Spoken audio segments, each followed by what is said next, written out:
बिस्मिल्लाहिर्रहमानिर्रहीम। अस्सलाम वालेकुम नाज़रीन, आप यूट्यूब चैनल देख रहे हैं। मैं इमरान खान हूँ। सबसे पहले तो ये है कि कौमी हीरो आज वापस आ रहे हैं पाकिस्तान, अरशद नदीम साहब, और गोल्ड मेडल के साथ आ रहे हैं, तो ये बहुत खुशी की बात है। लाहौर एयरपोर्ट पे जो है वो लैंड करेंगे और उसके बाद वहाँ उनका इस्तकबाल किया जाएगा। और जो अब तक ख़बर आ रही है वो ये है कि सुबह 10 बजे पेरिस से पाकिस्तान के लिए रवाना होंगे और उसके बाद वो दुबई पहुंचेंगे और दुबई से कल रात 1 बजे लाहौर पहुंचेंगे, यानी आज रात 1 बजे लाहौर पहुंचेंगे लेट नाइट। तो उनका इस्तकबाल किया जाएगा। मेरे ख्याल में लाहौरियों को निकलना चाहिए, निकल के पाकिस्तान के झंडों के साथ उनका इस्तकबाल करना चाहिए। और ये भी खबर आ रही है कि वो अगर बहुत बड़ी तादाद में लोग उनके साथ आते हैं तो फिर वो एक रैली की शक्ल में जाएंगे। तो जितनी उनकी इज्जत की जाए उतना कम है। 32 साल के बाद पाकिस्तान के पास ओलंपिक का एक गोल्ड मेडल आ रहा है। देखें, जितने हमारे यहाँ पे टैलेंट है, अगर उसको सही तरह इस्तेमाल किया जाए और इस टैलेंट को पॉलिश किया जाए और ओलंपिक्स के अंदर रियली वो लोग मौजूद हों जो खेलों को जानते हैं, जो एसोसिएशन है उसके अंदर बेहतर लोग मौजूद हों, वो लोग नीयत के साथ काम करें, दिन रात काम करें, 4, 5, 6 खेलों को चुन लें, पहले उनके अंदर ज़्यादा मेहनत करें, फिर दूसरे कामों को चुने, नए खेलों को चुने, उनमें मेहनत करें, तो आहिस्ता आहिस्ता अपने मेडल की तादाद पाकिस्तान बढ़ा सकता है। लेकिन कभी भी इस पर तवज्जो नहीं दी गई। हमारा हमेशा जैकपॉट ही लगता है। बहरहाल जैकपॉट लगा है, पाकिस्तान को बड़ी खुशी है और ये एक रैली निकलनी चाहिए और लोगों को चाहिए कि बड़ी तादाद में जाके इस्तकबाल करें। तो अरशद नदीम साहब का इस्तकबाल तो होगा, लेकिन उस हवाले से एक बड़ा इंटरेस्टिंग मेरे पास एक खबर है, मैं आपको पढ़ के सुनाता हूँ। ये siyaasat.pk से मैं आपको पढ़ के सुना रहा हूँ। और रशीद अहमद साकी साहब हैं जो कोच हैं, वो ये कहते हैं कि एक दिन आर्मी की गाड़ी आई और इसमें मौजूद एक कर्नल साहब मेरा पूछ रहे थे। मैं घबरा गया कि क्या माजरा है, लेकिन जब उन्होंने अरशद नदीम की बात की तो मेरी जान में जान आई। कर्नल साहब बोले अरशद नदीम को आर्मी में दे दें, लेकिन मैंने इनकार कर दिया। कर्नल साहब ने वजह पूछी तो मैंने बताया कि आप लोग इसकी ट्रेनिंग मिलिट्री अंदाज में करेंगे। बहरहाल इसके बाद मैंने अरशद नदीम को वापडा के ट्रायल्स में भेजा जहां वो सेलेक्ट हो गए। ये उनके कोच ने कहा। अब मैं एक चीज आपको बताऊं, देखें, फैसला तो ये ठीक किया है, वो उनका अपना एक काम है, वो उसके अंदर माहिर है, नो डाउट। लेकिन क्रिकेट की ट्रेनिंग कैसे करवानी है ये उनको नहीं पता। एक बॉलर के कौन से मसल ज्यादा बेहतर काम करने चाहिए ये फौज को नहीं पता।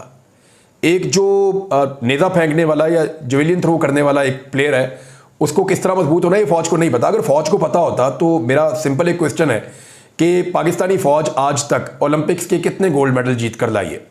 अगर उनकी ट्रेनिंग की बुनियाद के ऊपर ही खिलाड़ी जीतते तो पाकिस्तान की सबसे अच्छी क्रिकेट टीम पाकिस्तान फौज की होती, पाकिस्तान की सबसे अच्छी हॉकी टीम पाकिस्तान फौज की होती, पाकिस्तान की सबसे अच्छी, वो मैं आजकल एक गेम खेलता हूँ नेजाबाजी, तो मैंने देखा बार बार, यानी जो सबसे थके हुए घोड़े थे वो हमारी रेंजर्स के थे, छोटे छोटे घोड़े थे। तो मैंने अपने दोस्तों से पूछा, मैंने कहा इनके छोटे छोटे घोड़े हैं, भागते भी तेज नहीं है, ये घोड़े इन्होंने क्यों रखे हुए हैं? तो उन्होंने कहा ये छोटा घोड़ा इसलिए रखा हुआ है ताकि किला उठाने में आसानी रहे। तो वो जरूरी नहीं है कि एक फोर्स जो है, जो वर्जिश करने में बहुत अच्छी है, वो खेलों के अंदर और तमाम चीजों के अंदर उतनी अच्छी हो। हर चीज के जो एक्सपर्ट्स हैं उन्हें वो काम करना चाहिए और हर चीज को अपने सर पे लेना भी नहीं चाहिए। तो जिसका काम है अगर वही करेगा तभी मुल्क भी आगे जाएगा, खेल भी आगे जाएंगे, इकोनॉमी भी आगे जाएगी, मुल्क के हालात भी बेहतर होंगे। ये अब ग्लोबल विलेज बन गया है, मल्टीनेशनल कंपनियां काम कर रही हैं। तो मेरे ख्याल में हमें इस बात का ख्याल रखना चाहिए कि जिसका काम उसी को साचे। एक वापसी हुई है जी बिलावल की। कल बिलावल ने वापस आने के बाद कौमी असम्बली के अंदर आते ही तकरीर की है और करते ही जो है वो एक नए तरह का गेम डाल दिया। यानी बिलावल का सारा जो तकरीर थी वो अदलिया के खिलाफ थी। हालांकि बिलावल पिछली मरतबा जब पाकिस्तान आए थे, क्योंकि ये दुनिया घूमते रहते हैं, पाकिस्तान आते हैं बिलावल, कभी कभी इलेक्शंस में आ जाते हैं, हुकूमत जब इनको मिले, वजारत हलफ लेना हो या कोई अहम इवेंट हो, पाकिस्तान वापस आ जाते हैं, फिर बिलावल चले जाते हैं अपने मुल्कों में, दुनिया में। अभी शायद ये अमेरिका में रहकर आए 2 महीने मजीद। तो बिलावल जब अमेरिका में थे तो पाकिस्तान में पीछे बहुत कुछ तब्दील हुआ, बहुत कुछ बदला, लेकिन ये बिल्कुल मंजर-ए-आम से गायब रहे। अभी जब बिलावल साहब वापस आए तो आगे इन्होंने तकरीर की और इस दफा अदलिया के खिलाफ तकरीर की है। हालांकि पिछली मरतबा जब ये पाकिस्तान आए थे तो जुल्फिकार अली भुट्टो वाले मामले पर अदलिया ने जब बिलावल को इंसाफ दिया, इसी अदलिया ने, तो बिलावल वहां पे टिश्यू पेपर के साथ आंखें पूंछ रहे थे, अपने आंसू पूंछ रहे थे कि हमें इंसाफ मिल गया एक बड़े लंबे अरसे के बाद, और उसको बड़ा अप्रिशिएट भी किया जा रहा था। लेकिन आज उन्होंने सारा कीचड़ जो है वो अदालत के ऊपर उछाला और उसकी जो वजह है वो ये उन्होंने कहा गया कि पीटीआई को सीटें ऐसे दी गई जैसे कोई टॉफी हो। तो बिलावल साहब, मुझे कभी कभी ना ऐसा लगता है कि पता नहीं बेनज़ीर भुट्टो से आपने कुछ सीखा भी है या नहीं। मैं जिस बेनज़ीर भुट्टो को जानता हूं, ये वाला बिलावल उससे बहुत मुख्तलिफ है। यानी ये बिलावल बिल्कुल वैसा नहीं है, ना इसकी सोच वैसी है, ना इसकी अप्रोच वैसी है, ना जमहूरियत के बारे में इसका दावा वैसा है। कोई चीज़ बेनज़ीर भुट्टो से मिलती जुलती नहीं है। हाँ, कुछ चीज़ें आसिफ अली जरदारी से ज़रूर मिलती है, और ये कोई बेइज्जती वाली बात नहीं है, वो बाप बेटे का रिश्ता है, मिलनी भी चाहिए। लेकिन यह बेनज़ीर भुट्टो बड़ा मिस कर रहा हूं मैं। यानी इस पीपल्स पार्टी में, इस बिलावल में बेनज़ीर भुट्टो का कोई एलिमेंट मौजूद नहीं है, सवाए बेनज़ीर भुट्टो का नारा मार के, उनका नाम लेके ये वोट इकट्ठे करते हैं या हमदर्दियां इकट्ठी करते हैं, इसके अलावा और कुछ नहीं है। देखिए, ये बात बिल्कुल ठीक है, उनकी वालदा थी, बिलावल से ज्यादा उनको कौन प्यार करता होगा, लेकिन क्या वो उनकी तरह है? तो जवाब है कि नहीं है। बिलावल उन सीटों की दावेदारी कर रहे हैं जिन पे बिलावल की पार्टी को शिकस्त हुई है। बिलावल को लाहौर में उसने हराया, वो भी जाली फॉर्म 47 के ऊपर हराया, क्योंकि सारे जाली फॉर्म 47 वाले हैं, तो बिलावल को फर्क कोई नहीं पड़ा। लेकिन ये सोचना चाहिए बिलावल को कि अता तारड़ बिलावल को लाहौर में हराएगा, सवाल ही पैदा नहीं होता, कभी सवाल ही पैदा नहीं होता। आप सिर्फ पीटीआई का कैंडिडेट बाहर करें, मैं आपको लिख के देता हूं, वोट तो सारा पीटीआई का था, उम्मीदवार तो वहां पीटीआई का जीता है। जब फॉर्म 45 के मुताबिक फैसला होगा तो पीटीआई के हक में फैसला आ जाएगा। लेकिन अगर आप पीटीआई के कैंडिडेट को बाहर निकालें और फिर आप मुकाबला कराएं, तो मैं आपको लिख कर देता हूं कि उस हलके में जहां पे ये इलेक्शन हुआ है, वहां बिलावल को अता तारड़ कभी नहीं हरा सकता इलेक्शन। दोबारा इलेक्शन करवा के देख लें। वहां के सारे लोग कहते हैं पहले नंबर पे पीटीआई थी, दूसरे नंबर पे बिलावल था, तीसरे नंबर पे अता तारड़ था। लेकिन ख्वाहिशात पे कुर्बान जाऊं कि बिलावल को फारिग किया गया, बिलावल को क्या फर्क पड़ता है, दूसरे से तीसरे पे चला गया। लेकिन इन्होंने पीटीआई को बाहर किया और पीएमएलएन का बंदा उठा के जो है उसको ये इलेक्शन जितवा दिया, वो भी जाली फॉर्म 47 के ऊपर। तो अब मामला ये है कि ये कर क्या रहे हैं, आप गौर कीजिए। सीटें जहां पे पीपल्स पार्टी हारी, जहां पे हारी नून लीग, ये कहते हैं वहां पे हम बेशक हार गए, लेकिन इसके हिस्से की जो मखसूस नशिस्तें वो आप हमें दे दें, यानी ये लॉलीपॉप आप हमें दे दें, हमने ये लॉलीपॉप चूसना है। ये बिलावल, पीएमएलएन और बाकी जमातें ये कह रहे हैं। ये क्यों कह रहे हैं? देखिए, पीपल्स पार्टी बड़ा अजीबोगरीब काम कर रही है। शाह महमूद कुरैशी साहब ने भी इसके ऊपर एक स्टेटमेंट दिया। उन्होंने कहा ये विकेट के दोनों तरफ खेल रहे हैं। ये विकेट के दोनों तरफ ऐसे खेल रहे हैं कि नंबर एक तो ये है कि वो ये चाहते हैं कि हुकूमत कायम रहे, हुकूमत ना गिरे। इस वक्त पीपल्स पार्टी का इसमें फायदा है कि वो चाहते हैं कि हुकूमत गिरे भी ना, हुकूमत कायम रहे। और वो ये भी नहीं चाहते कि नून लीग दिल बर्दाश्ता होकर हुकूमत को खुद ही गिरा दे, इसलिए वो नून लीग को मुख्तलिफ मामलात में हल्की फुल्की सपोर्ट भी देते रहते हैं। जैसे मखसूस नशिस्तों के जाने का नून लीग को बहुत ज़्यादा दुख है, तो इसलिए बिलावल ने आते ही जो है उनके जख्मों के ऊपर मरहम रखने की कोशिश की, नहीं जी मैं आपके साथ खड़ा हूँ, आप बेफिक्र रहें। तो दूसरा, ये नहीं चाहते कि नून लीग दिल बर्दाश्ता हो जाए और खुद ही हुकूमत को ख़त्म कर दे।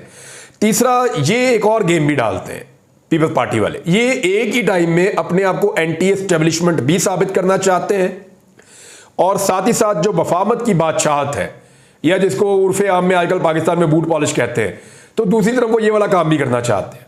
यानी पीपल्स पार्टी की ये पॉलिसी है इस वक्त कि वो अपने आप को एक तरह से साबित करते हैं कि हम एंटी एस्टेब्लिशमेंट पार्टी हैं जी, हम एंटी स्टेटस को, एंटी एस्टेब्लिशमेंट पार्टी, गरीब आदमी की पार्टी है, हम जमहूरियत पसंद है।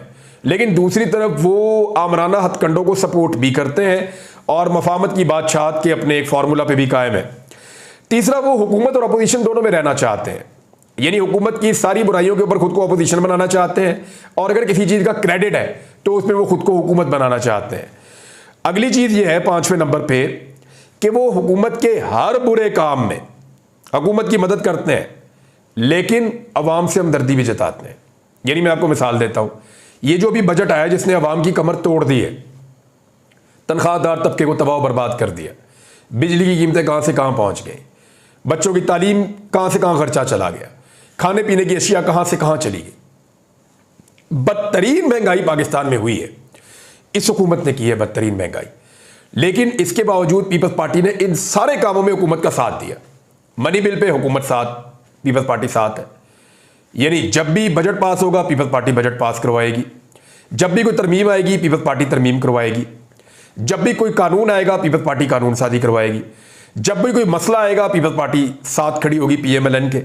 लेकिन साथ ही साथ वो ये भी बताना चाहते हैं कि वो गरीबों के बड़े हमदर्द हैं। जब खड़े होंगे असेंबली में महंगाई की बात करेंगे, जब खड़े होंगे असेंबली में तो बेरोजगारी की बात करेंगे, जब खड़े होंगे असेंबली में तो पाकिस्तान के हालात की बात करेंगे, जब खड़े होंगे असेंबली में तो जो हुकूमत के काम करने वाले हैं उन कामों के जो नताइज हैं उल्टे उनके ऊपर तनकीद की बात करेंगे।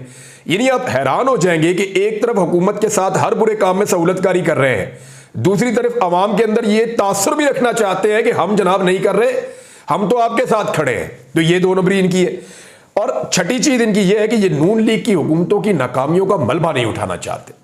मैंने आपको एक बात कही थी, आपको याद होगा, मैंने 2024 के 8 फरवरी के इलेक्शन से पहले आपको यह कहा था, और यह बात मैं 2 साल पहले करना शुरू हो गया था जब पीडीएम की सरकार बनी थी। तो मैंने कहा था कि आप एक नूरा कुश्ती होती हुई देखेंगे।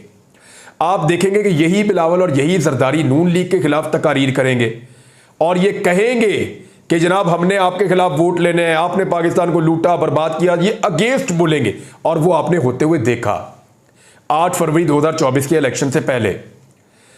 अच्छा, मैं अब आपको एक और चीज बता देता हूं। यानी इन्होंने एक दूसरे को तो दावत दी कि आए जनाब और आके मेरे साथ आप मुबाहिसा कर लें, यानी मेरे साथ ओपन डिबेट कर लें। शहबाज शरीफ और बिलावल तो इस नैज तक पहुंच गए थे, एक दूसरे को दबा के जो है वो तनकीद कर रहे थे। तुमने सिंध बर्बाद कर दिया, वो कहते जी तुमने पंजाब बर्बाद कर दिया, वो कहते जी तुमने जो है वो पाकिस्तान का ये हाल कर दिया, ये कहते जी तुमने पाकिस्तान का ये हाल कर दिया, वो कहते जी मैं 200 यूनिट तक बिजली मुफ्त दूंगा, वो कहते जी मैं 300 यूनिट तक बिजली मुफ्त दूंगा।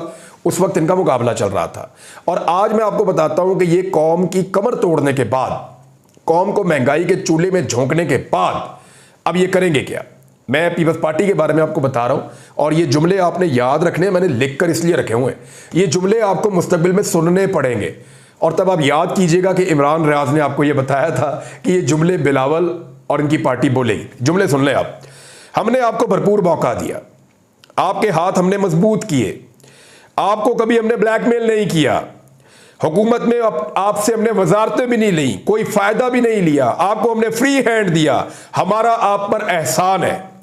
आप एक दिन हुकूमत नहीं कर सकते थे हमारे बगैर, एक मिनट हुकूमत नहीं कर सकते थे हमारे बगैर। हमने आपको हुकूमत के अंदर लाकर बिठाया, आपका वजीर आजम बनाया, हमने वजारतें ठुकरा दी कि आप लोग खुलकर काम करें। इसके बावजूद आपने हमें और कौम को मायूस किया है। हम आइंदा आप पर कैसे भरोसा करेंगे, बताइए, जवाब दीजिए। हमने आपको सपोर्ट दिया था कौम के मसाइल हल करने के लिए, आपने कौम को और मसाइल के दलदल में धकेल दिया। ये सारा कुछ आप बिलावल के और इन सारों के मुंह से सुनेंगे। मैंने पहले भी आपको बताया था इन्होंने नूरा कुश्ती की, ये करेंगे। मैंने आपको कहा था ये नूरा कुश्ती करेंगे, करने के बाद फिर इकट्ठे होकर हुकूमत बनाएंगे। वही हुआ ना, इन्होंने नूरा कुश्ती की। बच्चे को नजर आता है मैं कोई जादूगर थोड़ी हूं, या मैं कोई बहुत बड़ा सियासी पंडित थोड़ी हूं, या मुझे इमरान खान की तरह कोई पॉलिटिक्स का उतना नॉलेज तो नहीं है। लेकिन एक बच्चे को, एक अंधे को नजर आ रहा था कि ये नूरा कुश्ती करेंगे और करके इलेक्शन लड़ेंगे धांधली के साथ। अगर ये आ भी गए तो फिर मिलकर हुकूमत करेंगे, और वही हो रहा है।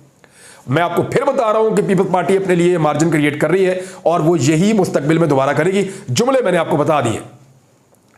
कादी फायद ईसा साहब के बारे में मुझे कुछ लोगों ने बताया कि फ्रस्ट्रेशन काफी ज्यादा बढ़ रही है, और जो एक्सटेंशन वाली बात है जिसपे कादी फायद ईसा साहब ने कभी उसकी तरदीद नहीं की।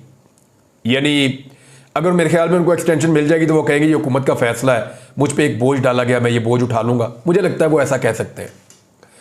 लेकिन कादी फायद ईसा साहब ने बेशुमार बातों के ऊपर नोटिस लिया और तनकीद की, जवाब दिया, और उन्होंने उसकी तस्हीह की, तरदीद भी की। लेकिन ये जो मामला है कादी फायद ईसा साहब की मुबैयना एक्सटेंशन वाला, क्योंकि ये मामला वजीर कानून के स्टेटमेंट से शुरू हुआ था।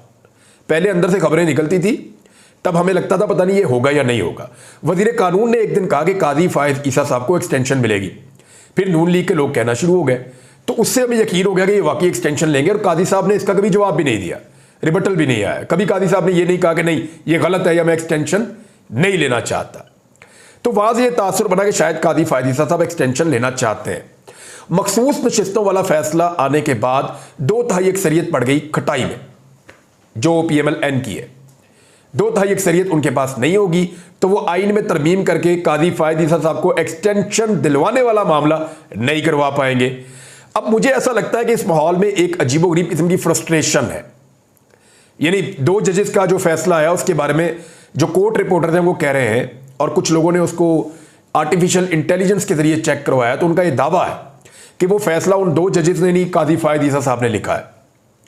अब ये अगर लेवल है और चीजें यहां तक पहुंच गई है फ्रस्ट्रेशन की, तो फिर आप कुछ भी तवक्को कर सकते हैं। तो कादी फायद ईसा साहब को कुछ गुस्से में देखा गया एक केस के दौरान। कादी साहब ने जो जुमला बोला, उन्होंने कहा जी जर्नैलों और ब्यूरोक्रेट्स ने मुल्क का निजाम संभाल लिया है।